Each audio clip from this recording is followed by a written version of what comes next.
Mushroom pakodi కోసం అండి. First mushroom ఉప్పు పసుపు వేసి ఉడకబెట్టి తీసామండి. అల్లం తెల్లుల్లిపాయ పేస్ట్ అండి. ఇప్పుడు దీని మీదనే వేస్తాం. సాల్ట్ అండి,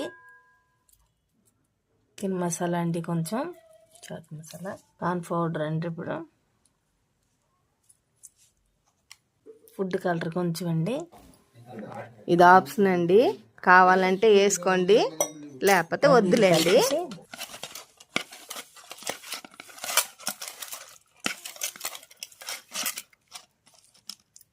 మరి కొంచెం లైట్గా కారం అండి.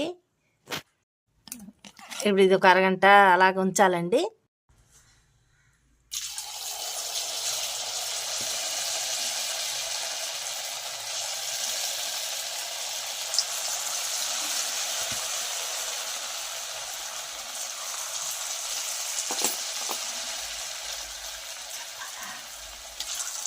ఇంత కలిపిన మష్రూమ్ పకోడీ అండి. ఇది ఆయిల్లోనే వేస్తున్నాం.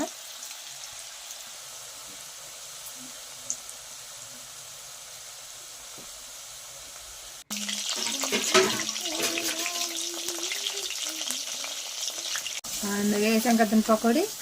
సరే అయిపోయిందండి మష్రూమ్ పకోడీ. చూడండి ఎలాగ ఉన్నాయో.